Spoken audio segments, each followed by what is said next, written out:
Welcome to my channel unique dictation. 22 मई 2025 जागरण संपादकीय speed 80 word पर मिनट रहेगी। आज का शीर्षक है माओवाद पर प्रहार। तो आइए लिखना स्टार्ट करते हैं। स्टार्ट। छत्तीसगढ़ में अबूझमाड़ के जंगलों में 1.5 करोड़ के इनामी बसव राजू समेत 2 दर्जन से अधिक माओवादियों को मार गिराया जाना सुरक्षा बलों के लिए एक निर्णायक प्रतीत होने वाली बड़ी सफलता है।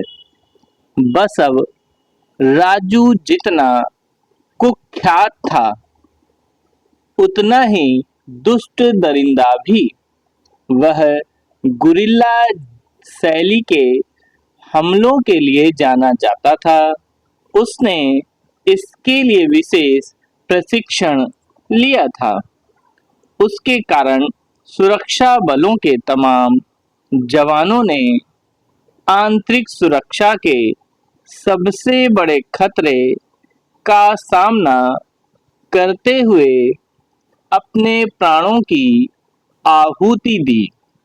गत दिवस भी मुठभेड़ में डिस्ट्रिक्ट रिजर्व गार्ड का एक जवान बलिदान हुआ। पिछले कुछ समय में कई कुख्यात माओवादी सरगना मारे गए हैं। यदि बचे खुचे माओवादी हथियार नहीं डालते तो उनके प्रति किसी तरह की नरमी नहीं दिखाई जानी चाहिए। उनकी रीढ़ तोड़ने के प्रति संकल्पबद्ध रहा जाना चाहिए। यह संकल्पबद्धता केंद्र और छत्तीसगढ़ सरकार की तरह अन्य राज्य सरकारों को भी दिखानी होगी। यह इसलिए आवश्यक है क्योंकि अतीत में कुछ राज्यों ने माओवादियों से कड़ाई से निपटने में सुस्ती दिखाई।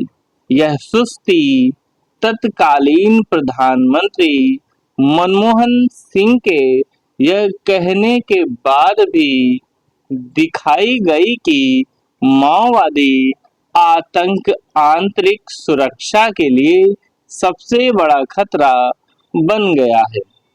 इसकी अनदेखी नहीं की जा सकती कि एक समय माओवादियों के सफाया अभियान से किस तरह कुछ नेताओं ने असहमति जताई।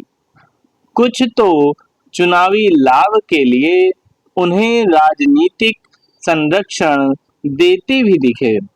इसके परिणाम यह हुआ कि उनके खात्मे का अभियान गति नहीं पकड़ सका और वे एक राज्य से दूसरे राज्य में छिपकर खुद को संगठित करते रहे। यह सराहनीय है कि वर्तमान केंद्रीय गृह मंत्री अगले वर्ष मार्च तक माओवाद के खात्मे को प्रतिबद्ध है। इसी कारण ऑपरेशन सिंदूर के समय भी माओवादियों पर प्रहार जारी रहे। पिछले एक वर्ष में नक्सली कहे जाने वाले माओवादी बड़ी संख्या में मारे गए हैं। सुरक्षा बलों के दबाव के कारण कई माओवादियों ने आत्मसमर्पण भी किया है। यह दबाव कायम रहना चाहिए। वे फिर सिर न उठाने पाए। माओवादी जिस विषैली विचारधारा से लैस हैं, वह बंदूक के बल पर सत्ता छीनने में यकीन रखती है। इसी कारण माओवादी ना तो लोकतंत्र मानते हैं और न ही संविधान। वे यह मुगालता पाले हैं कि एक दिन शासन, प्रशासन, न्याय व्यवस्था आदि को पंगु करके भारत पर काबिज हो जाएंगे।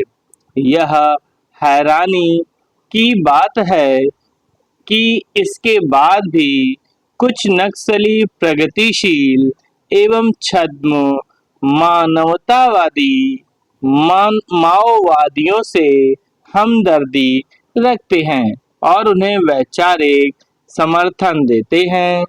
अर्बन नक्सल कहे जाने वाले ऐसे तत्वों से सतर्क रहने के साथ यह समझा जाना चाहिए कि माओवादी जिन गरीबों, वंचितों के हित की फर्जी आड़ लेते हैं, उनके शत्रु ही है।